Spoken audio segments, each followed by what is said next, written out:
Good morning, everybody.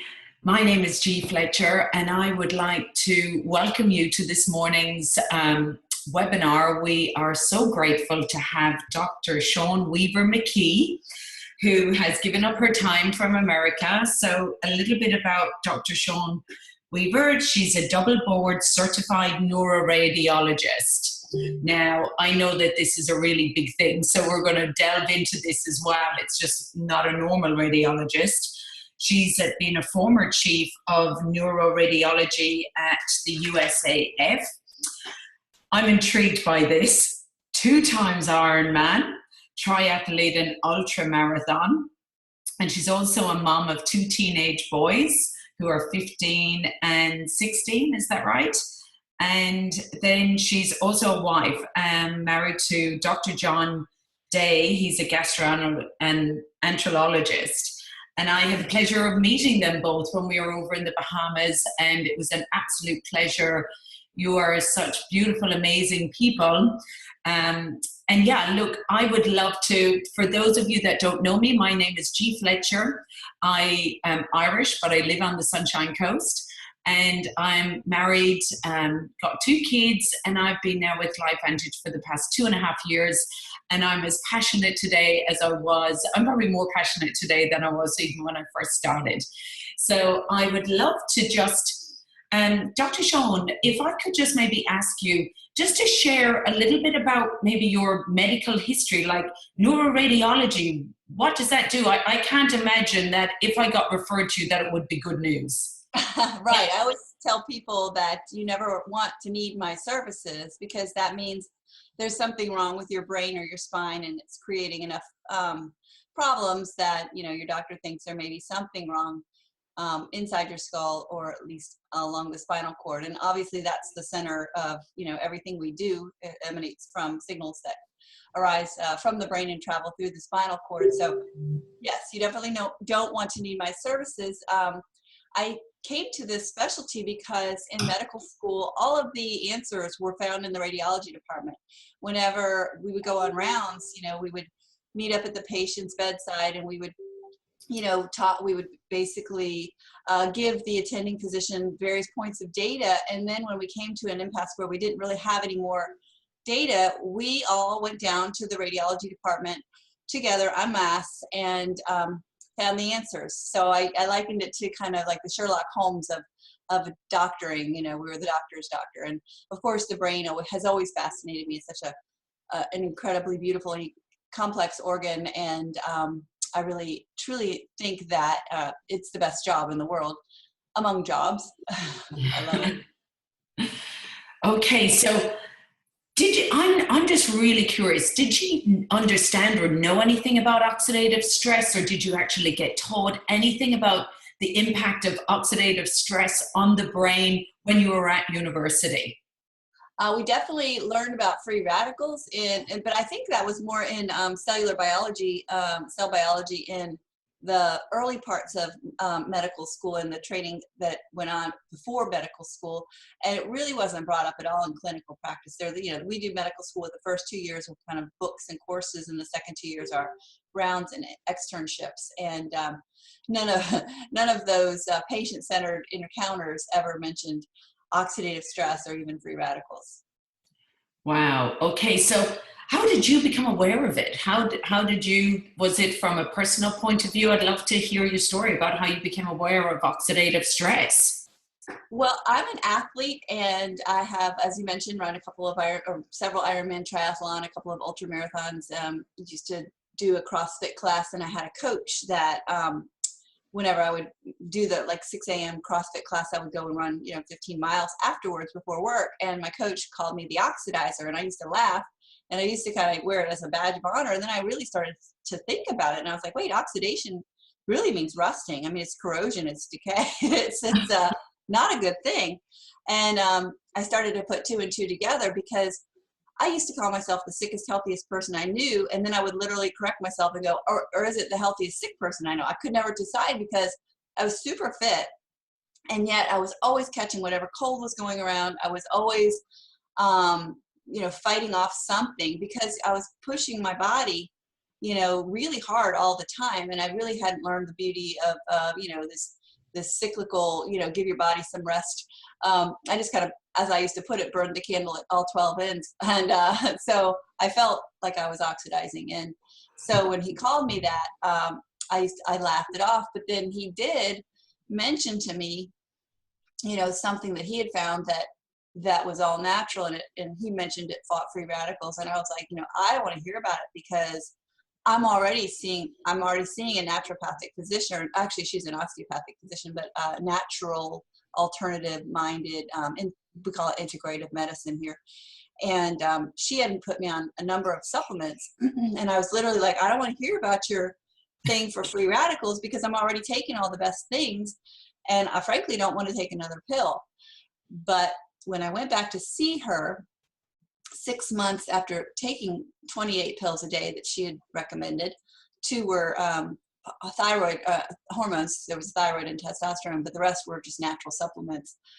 And she said, how are you doing? I said, I hate taking that many pills. And she said, well, there's one product that's clinically proven to reduce oxidative stress by an average of 40% in 30 days in everyone who takes it.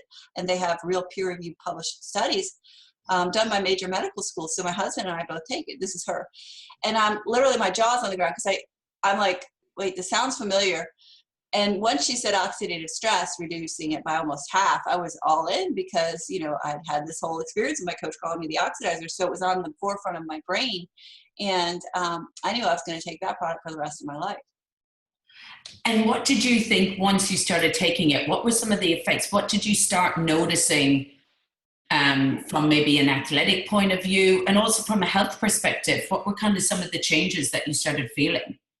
Well, I'll tell you, I did not expect to feel anything, because among the 28 things I was taking, I didn't feel anything. And so I certainly didn't expect to feel anything from one added supplement. And the other thing I did was, since I knew this reduced oxidative stress, which is the underlying cause of inflammation, and I knew that it was doing more than any antioxidant that I was taking at the time, or any anti-inflammatory, natural anti-inflammatory that I was taking, I decided that I would just run out of everything that I was taking for those benefits. So vitamin C, vitamin E, beta carotene, turmeric, all these antioxidant and anti-inflammatory products that I was taking, I just ran out, recycled the bottle. And so I certainly didn't feel any better. I mean, I certainly didn't expect to feel any better taking fewer things. And so it wasn't even on my expectation. Initially, I actually had a little bit of discomfort. And as allopathically trained physicians, we aren't really taught Herxheimer or detox per se. But somehow instinctively, I knew that this little bit of discomfort that I was feeling was my body kind of taking out the trash. I thought, well, this is the new normal, I guess.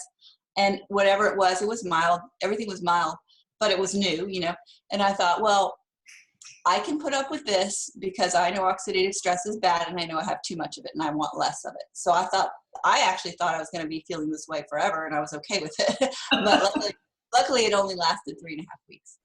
Yeah, I think I was the same. The first 3 weeks, I slept a lot. And people say to me, well, how did you? I said, I was just falling asleep at 7 o'clock, but I allowed my body to do it. I said, just go with it. Sometimes it's your body saying it's working.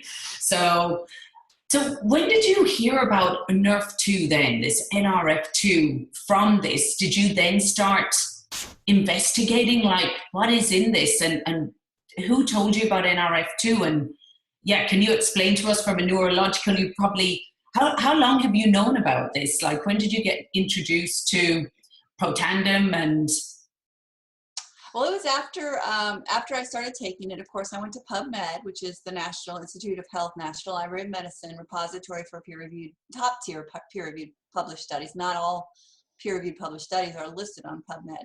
But I went there, and at the time, there were 9 peer-reviewed published studies on this product. And of course, I printed them all out, and I read them all. And some of them, the initial ones did not mention NRF2. They just mentioned superoxide dismutase and catalase and glutathione, which I knew it upregulated.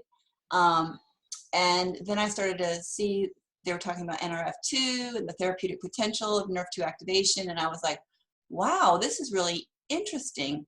And so I kind of went back and looked. It was a protein messenger that was discovered in 1994, and in Japan. And I just started learning about it, and I was absolutely fascinated by this, transcription factor that binds to the antioxidant response element on the DNA, and it's essentially like a cellular thermostat that senses cellular stress, and when it detects it, it releases from its little house in the cytoplasm, and it goes in and codes for production of all these survival genes. There's like over 500, probably more and more being discovered every single day, because as we go on, the research that published studies on oxidative stress and on NRF2 activation are increasing exponentially every single year. So a couple months after I decided I was going to take this for the rest of my life, the 10th study was published, the 11th study was published, then sooner or later, it was like a couple more months, the 12th, 13th, and now to date there's 27 peer-reviewed published studies, 24 of which are on PubMed. Wow, and that's for Protandim. Or the branded Protandim NRF2 activator, yes, which is phenomenal, because if you look up your one a day or your Geritol or your whatever, Poppy's Protandim or Poppy's probiotics or whatever, Sunshine, vitamin, whatever brand, there are not peer-reviewed published studies on a brand. There are thousands on the individual ingredients, of course, because pharma uses those studies to determine which compounds they're going to try to isolate and modify and patent to create a drug. But to find a branded supplement that has actual peer-reviewed, third-party, independently initiated and funded studies is very rare. And I knew that. I mean, I was definitely impressed by that.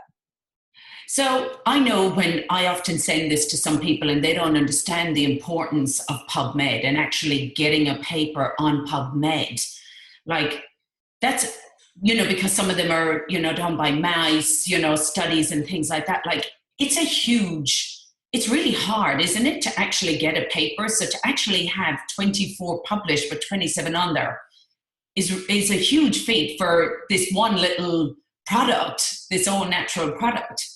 Yes, because in order to get a study published in a peer-reviewed journal, the author has to, the reviewing journal submits that study in its entirety to a panel of experts, and they're blinded as to each other. They're blinded as to the author, the institution. All they have are the data points and the format of the study and the design, etc. And they write back if they see a problem, if they see an issue, if they wish that this was stronger, or there were more numbers here, or there was a better way of wording this, or what about this and what about that. They get all their questions in, and then the author has to go back and address each of their concerns, and then they're each allowed to see the other reviewers' comments and concerns.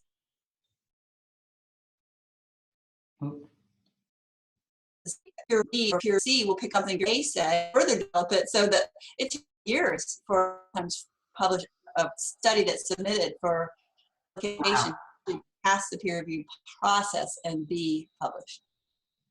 Wow, so it is a big thing that we have got these, especially for this one little product that in Australia, it costs $59 Australian dollars. So, from a neurological point of view, what would you even say to the Australians, knowing that that's how much it is? So you've been on this product for 6 years, is it?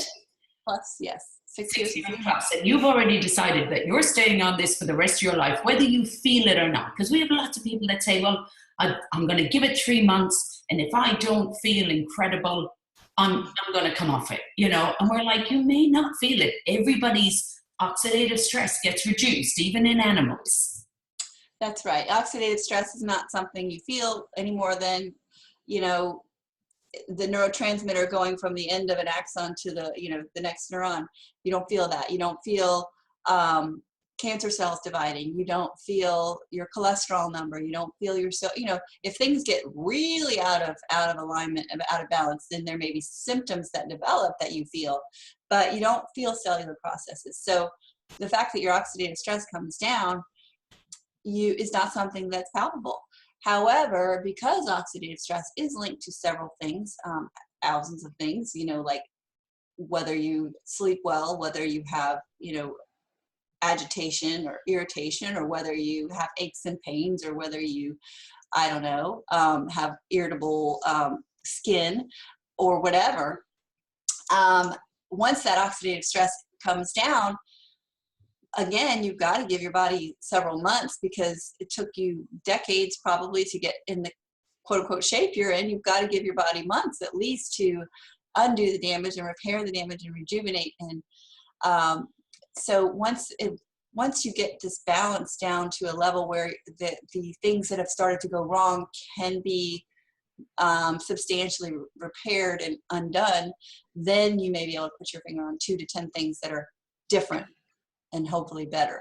But just because you don't feel it does not mean it's not working. It works in, everyone. The published peer-reviewed study in humans had a p-value of 0.0001, meaning it's proven to work. And that's essentially, even though it was a small cohort, is essentially that p-value is the probability that the results were not due to the product working, which means it's 1 out of 10,000. Okay, Wow. So that's pretty proven. I'll go ahead. Can we get away from oxidative stress? Like, can you just say to the people that are on here today, like, what is can we try and give ourselves the best protection against oxidative stress, and what is it? Well, I always say the Dalai Lama has oxidative stress. He's very, I haven't met him, but, I've seen him talk. He's very chill. He's very zen. And, he's not stressed, right? He lives usually in a pristine environment. He probably eats, non-GMO foods and drinks pure water. But because he does eat and he does breathe, he is subject to oxidation and oxidative stress. And if he's not, in an infant, then he's got probably more oxidative stress than is healthy, because we don't make enough of the good guys as we age. And if we live in a toxic environment, which most of us do, who aren't the Dalai Lama, we're subject to EMFs from cell phones and computers and Wi-Fi, and we're subject to breathing diesel fumes and airplane jet fuel, and goodness, I mean, it's hard to get away from. And of course, if we eat foods that are treated with pesticides, herbicides, etc., we're bombarded with things that create significant oxidation and oxidative stress in our bodies. And you cannot just expect to be able to, eat some blueberries and deal with it, because direct antioxidants like blueberries, acai berries, strawberries, vitamin E, vitamin C, apples, etc., they neutralize 1 free radical for every 1 molecule of themselves, and then you excrete it. So have you ever noticed when you take a vitamin supplement, your urine is bright yellow? It's because you're one and done. You're excreting it, and your body can't use all that. And furthermore, we've seen in recent years that taking direct antioxidants, especially high doses, is actually harmful in 2 ways. One, when the antioxidant donates its electron to neutralize the free radical, all of a sudden that antioxidant now has, guess what, an unpaired electron. And so it becomes pro-oxidant until it's excreted. Second way is that it dampens that fire that signals your body to respond by making the good guys just enough so that your body doesn't respond by making the good guys. And so now you're stuck with the one and done, and you can't do the 1 in a 1 million, which is what your antioxidant enzymes do. So it's a new paradigm, and it's going to take the world a while before it comes around and sees what is self-evident, that if you make your own antioxidants, your God-given systems are much better at doing this known task than taking some synthetic fractionated, adulterated part of an apple. So what does Protandim do then to actually enable you? Because we say it's not a supplement. So, what would you say with NRF2 activation? Could you just explain to people what Protandim literally does? Because as you said, it's your body that's the miracle. Protandim is just like a messenger. So could you explain what it does? It turns on your own youth pathways, essentially. It signals your body to make the protective enzymes and proteins and components that it used to make when we were younger. So it activates NRF2, essentially. It's a gene activator. And when we're young, NRF2 is very receptive and responsive and really is a very sensitive thermostat. But as we get older, it's like that knob on the thermostat is kind of a little bit sticky. And this just frees it to do what it already knew how to do. So it turns on thousands of proteins and enzymes that let your body repair, rejuvenate, recover. It increases housekeeping proteins, heat shock proteins, etc. Wow. So from a neurological point of view and even like neuroplasticity, where do you see, the NRF2 pathway, the future of this maybe going down for somebody like yourself in that field? Does this excite you? Do you see that, brain health is going to improve by somebody, activating their NRF2 pathway? I do. I mean, if you think about the brain, of the dry, non-water weight of the brain, 70% is fat. And, oils are very susceptible to oxidation. Fats go rancid. Fats and oils oxidize. And if your brain is, 70% fat and it's susceptible to oxidation, then when it has excessive oxidative stress, it cannot function as well. So if you can lower that stressor on the brain, I think that the cells will work better. And from what I've seen anecdotally, they do seem to. And, I think that oxidative stress being directly related to inflammation, the brain is inside a closed calvarium and it can't expand. Inflammation causes swelling and expansion. And brain inflammation is a very potentially damaging thing. If you ever had to deal with anyone who had surgery or trauma and their brain was swollen because of the inflammation or hemorrhage, sometimes they actually have to remove part of the skull to allow the brain to swell. So if you can reduce that inflammation, oxidation, the brain can work better in so many ways. And it's just a powerful aspect toward brain health. So really this NRF2 pathway, even if we go to doctors a lot of the time now, they're probably not even going to know that much about it. So we really are pioneering something that is really revolutionary. Like, where do you see it going maybe in the next 10 or like I've heard Dr. Joe McCord before say, NRF2 will be as widely known as cholesterol in the next 10 to 20 years, so do you really believe that we are pioneering something that is totally new to the medical world and will be as well known as cholesterol and everything in the future? Oh yeah, I think that at some point when we get a reliable and inexpensive and non-invasive test, oxidative stress is going to be one of the first things your doctor measures. That's 10, 15 years down the road.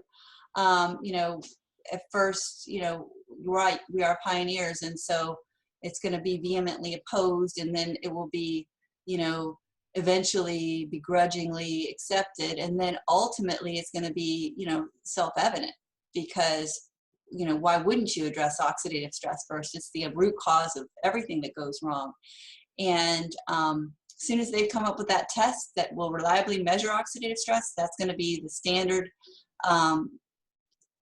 barometer by which response to intervention and therapies are measured. And, just to illustrate this point, Washington State University had done a meta-analysis, I believe it was in 2013 I don't know what year it was, maybe 2015, where they did a retrospective review of all the literature on Nerve-2 activation. And their conclusion was we may be on the verge of a new paradigm in the literature health effects of Nerve-2 activation, in that it is the most extraordinary therapeutic and most extraordinary preventive breakthrough in the history of medicine. And that's a big statement. But they stated that after, carefully reviewing all the articles that showed that Nerve-2 activation, not necessarily by our product, but in general, but they did mention our product is the most potent Nerve-2 activator on the market that we know of today in healthy human cells. But they did mention that Nerve-2 activation, the pathway in the body, has positive impacts on, and they listed, you can go to look at the study by Martin Paul and I think Paul Levine, I can't remember. I think those are the two authors. All of the conditions that have shown significant improvement through activation of this pathway in the body. So, yes. Wow. Well, I've got goosebumps because I hadn't actually ever thought about that the doctor will probably be there with a blood pressure thermos, take your temperature, and then they'll just measure your oxidative stress. It'll probably just be one of these things that a doctor will have. And why would you want a natural NRF2? Because I know now a lot of pharmaceuticals are making synthetic NRF2 activators out there. So why is it important that somebody would maybe go down the natural route and have a natural NRF2 activator? What can be some of the dangers maybe in having a synthetic one? Well, I'll start with the matter of convenience, first of all.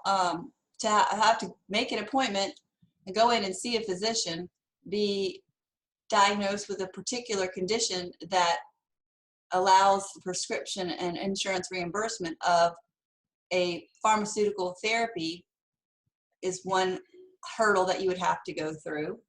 And then you, of course, have to go to the pharmacy and get it filled and figure out payment and reimbursement with your insurance, depending on where you live. And then you have to make sure you don't run out and make sure the pharmacy is open when you do run out so that you can pick it up. And then it's going to cost a lot of money if you're in an area where you have to pay for your own medications.